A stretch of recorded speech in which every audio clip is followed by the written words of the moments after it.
નમસ્કાર વિદ્યાર્થી મિત્રો, આજે આપણે આ વિડિયોની અંદર પાઠ 9 વિદેશ વેપારના કારણો ટૂંકમાં સમજાવો. તો વિદેશ વેપારના કારણો કેટલા છે? 5.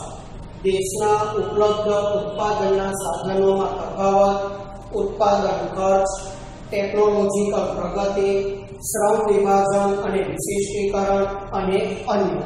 આ 5 વિદેશ વેપારના મુખ્ય કારણો છે કે જેને કારણે વિદેશ વેપાર શું થાય છે? ઉદ્ભવે છે. બરાબર? તેમાં પહેલું જોઈએ દેશના ઉપલબ્ધ ઉત્પાદનના સાધનોમાં તફાવત. એટલે શું કહે છે કે જ્યારે કોઈ પણ દેશમાં એટલે કે વિશ્વના કોઈ પણ દેશમાં ઉપલબ્ધ ઉત્પાદનના સાધનોના પુરવઠાની સ્થિતિ જુદી જુદી હોય છે, એક સરખી હોતી નથી. દરેક પાસે ઉત્પાદનના સાધનો એક સરખા નથી. ભારત પાસે ઓછા છે, અમેરિકા પાસે વધુ છે, બ્રિટન પાસે વધુ છે, પાકિસ્તાન, નેપાળ, ભૂટાન પાસે ઓછા છે, જેને કારણે વિકાસશીલ દેશો છે. આ ઉપરાંત બીજી બાજુ માનવીની જરૂરિયાતો અમર્યાદિત છે અને વૈવિધ્યયુક્ત છે, કેમ કે માનવી ક્યારે કઈ ચીજ વસ્તુઓની માંગ કરે છે એ કોઈ જાણી શકતું નથી. બધી જ જાતના ઉત્પાદન માટે જરૂરી તમામ પ્રકારના સંસાધનો પણ દરેક દેશ પાસે ઉપલબ્ધ હોતા નથી.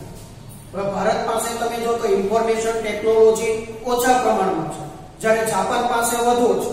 તો આપણે જાપાન પાસેથી આપણે આયાત કરવી પડે છે, તો આપણે એ દેશ સાથે વેપાર કરવો પડે, જેને કારણે શું ઉદ્ભવે?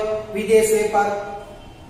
આ સંજોગોમાં વિશ્વના દેશો સંસાધનો, કેટલાક સાધનો, ટેકનોલોજી વગેરેનો વેપાર કરી પોતાની જરૂરિયાતને શું કરે છે? સંતોષે છે.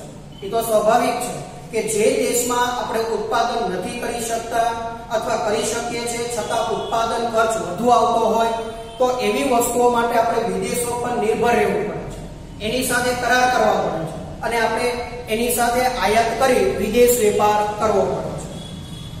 પરિણામે વિદેશ વેપાર ઉદ્ભવે છે. દાખલા તરીકે ભારતમાં વર્તમાન ઔદ્યોગિક વિકાસની જરૂરિયાતની પૂર્તિ માટે ખનિજ તેલનું ઉત્પાદન કરવું પડે છે, પરંતુ ભારતમાં ખનિજ તેલનું ઉત્પાદન કેવું થાય છે? ઓછું થાય છે. તો એની પૂર્તિ કરવા માટે આપણે શું કરવું પડશે? તો કે ભાઈ આરબ દેશો સાથે આપણે કરાર કરવા પડશે, એની સાથે વેપાર કરવો પડશે કે ભાઈ તમે અમને ખનિજ તેલ આપો, બદલામાં તમને જે જરૂરિયાત હોય એ વસ્તુ અમે તમને આપશું. તો બંને દેશો વચ્ચે કરાર થાય, એમાંથી શું ઉદ્ભવે? વિદેશ વેપાર ઉદ્ભવે છે. બરાબર? એટલે આ રીતે દેશના ઉપલબ્ધ ઉત્પાદનના સાધનોમાં તફાવતને કારણે વિદેશ વેપાર ઉદ્ભવે છે. બીજું, ઉત્પાદન ખર્ચ. કેમ કે દરેક દેશમાં ઉત્પાદન ખર્ચ અલગ અલગ હોય છે કે વિશ્વના જુદા જુદા દેશોમાં સાધનો અને સંસાધનોની ઉપલબ્ધતાનું પ્રમાણ જુદું જુદું હોવાથી વસ્તુના ઉત્પાદન ખર્ચમાં શું ઉદ્ભવે છે? તફાવત ઉદ્ભવે છે. કેટલીક વસ્તુ કે સેવામાં સાધનોની છત હોય છે, એટલે કેટલાક દેશોમાં એની પાસે વધારે હોય છે, એટલે કેટલાક દેશોમાં એની અછત હોય છે અને એને લીધે ઉત્પાદન ખર્ચમાં અને પરિણામે વસ્તુની કિંમતમાં શું જોવા મળે છે? તફાવત જોવા મળે છે. દાખલા તરીકે આપણે જોવું હોય કે અમેરિકા જેવા દેશો એ મૂડીવાદી દેશો કહેવાય. બરાબર છે? તે લોકો મૂડીની નિકાસ કરે છે અને પ્રમાણમાં શ્રમની આયાત કરે છે. અને ભારત જેવા દેશો શ્રમની છત ધરાવે છે, વિપુલતા ધરાવે છે. બરાબર? આથી અમેરિકામાં મૂડી પ્રધાન વસ્તુનું જે ઉત્પાદન ખર્ચ છે એ કેવું આવે? ઓછો આવે. મૂડી પ્રધાન એટલે ટેકનોલોજી, સાધનો, આ બધા મૂડી પ્રધાન છે, તો ત્યાં ઉત્પાદન ખર્ચ કેવો આવે? ઓછો આવે. જ્યારે ભારતમાં શ્રમ પ્રધાન છે, એટલે જે શ્રમ આધારિત પ્રવૃત્તિઓ છે, કુટીર ઉદ્યોગ, લઘુ ઉદ્યોગ, ગૃહ ઉદ્યોગ, હસ્ત ઉદ્યોગ, તો એનો ઉત્પાદન ખર્ચ કેવો આવે છે? ઓછો આવે છે. તો આવા સંજોગોમાં અમેરિકાને ભારતમાંથી શ્રમ પ્રધાન વસ્તુની આયાત કરવી પડે છે. બરાબર? અને ભારતે અમેરિકામાંથી મૂડી પ્રધાન વસ્તુની આયાત કરવી પડે છે. તો એકબીજા દેશોને ફાયદો થાય છે અને એ માટે શું કરવું પડે છે? વિદેશ વેપાર કરવો પડે છે. એટલે વિદેશ વેપાર ઉદ્ભવે છે. એટલે ઉત્પાદન ખર્ચમાં તફાવતને કારણે પણ વિદેશ વેપાર ઉદ્ભવે છે. ત્રીજું કીધું છે ટેકનોલોજીકલ પ્રગતિ, કે બધા જ દેશોમાં ટેકનોલોજીનું સ્તર એક સરખું નહીં પણ કેવું હોય છે, અલગ અલગ હોય છે, અને અલગ અલગ ટેકનોલોજી હોવાથી આંતરરાષ્ટ્રીય સ્તરે વેપાર ઉદ્ભવે છે. અમુક દેશો અમુક ટેકનોલોજીમાં માહેર હોય છે, તો બીજા કેટલાક દેશો બીજા પ્રકારની ટેકનોલોજીમાં શું હોય છે, માહેર હોય છે. દરેક દેશમાં ઉત્પાદિત થતી વસ્તુની કાર્યક્ષમતા અલગ અલગ હોવાથી જુદા જુદા દેશો વચ્ચે વસ્તુઓ અને સેવાઓનો વેપાર શું આવે છે બાળકો, અસ્તિત્વમાં આવે છે. એટલે સ્વાભાવિક છે કે કોઈ દેશ પાસે ટેકનોલોજી હોય, દાખલા તરીકે આપણે જાપાનની વાત કરીએ તો જાપાન પાસે ઇલેક્ટ્રોનિક ટેકનોલોજીમાં માહેર છે, જ્યારે ભારત ઇલેક્ટ્રોનિક ટેકનોલોજીમાં માહેર નથી. તો ભારતે જાપાનમાંથી ટેકનોલોજી મેળવવા માટે એ દેશ પાસે કરાર કરવા પડે, વેપાર કરવો પડે, તો એ વેપારને શું કહેવાય, વિદેશ વેપાર કહેવામાં આવે છે.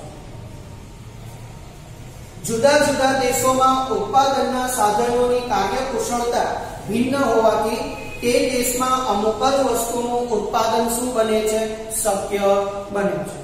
એટલે જે દેશ જે ચીજ વસ્તુના ઉત્પાદનમાં માહેર હોય એ જ દેશમાં વસ્તુનું ઉત્પાદન વધુ થતું હોય છે, અને જે વસ્તુના ઉત્પાદનમાં તે માહેર નથી, ઉત્પાદન ખર્ચ વધુ આવે છે, તો એને બીજા દેશ ઉપર આધાર રાખવો પડે છે.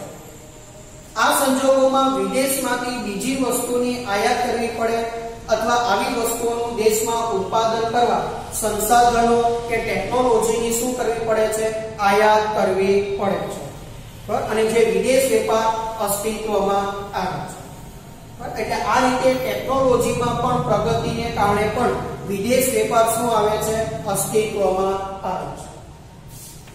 ચોથું છે શ્રમ વિભાજન અને વિશિષ્ટીકરણ, કે દરેક દેશમાં ઉપલબ્ધ શ્રમ, નિયોજક જેવા સાધનોની કાર્યક્ષમતા અલગ અલગ હોવાથી તે દેશોમાં શ્રમ વિભાજન અને વિશિષ્ટીકરણ શક્ય બને છે. કયા દેશમાં, કે જે દેશોની અંદર ઉપલબ્ધ શ્રમ અને નિયોજક એવા જે સાધનો છે એની કાર્યક્ષમતા કેવી છે એને આધારે બરાબર શ્રમ વિભાજન અને વિશિષ્ટીકરણ શક્ય બને છે. જે દેશને જે વસ્તુના ઉત્પાદનમાં વધુમાં વધુ આવડત હોય તેનું તે મોટા પાયા પર ઉત્પાદન કરે છે અને તેમાં તે વિશિષ્ટીકરણ પણ લાવે છે. દાખલા તરીકે અમેરિકા છે, તો અમેરિકા પાસે મેડિકલ સાધનોની ઉત્પાદન કરવાની આવડત છે. જર્મની, તો એની પાસે પણ મેડિકલ સાધનોની ઉત્પાદન કરવાની આવડત છે. તો એ દેશો આ બધી વસ્તુઓનું ઉત્પાદન વધુ કરશે. જ્યારે ભારત પાસે એની આવડત નથી, તો એ દેશમાંથી આયાત કરવું પડે છે.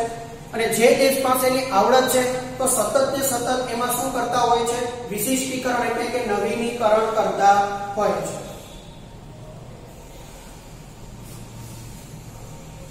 અને આવી વસ્તુઓની સેવા વિદેશમાં નિકાસ કરે છે, અને જે વસ્તુ પોતે કાર્યક્ષમ રીતે ઉત્પન્ન કરી શકે તેમ ન હોય તેવી વિદેશમાંથી વસ્તુની શું કરે છે, આયાત કરે છે.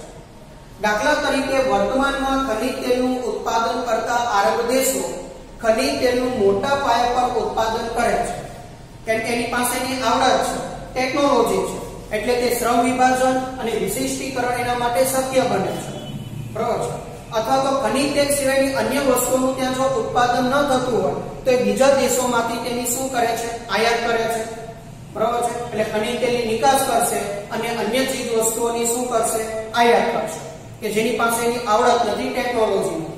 એટલે આપણે બંને દેશો વચ્ચે શું ઉદ્ભવશે, વિદેશ વેપાર ઉદ્ભવશે.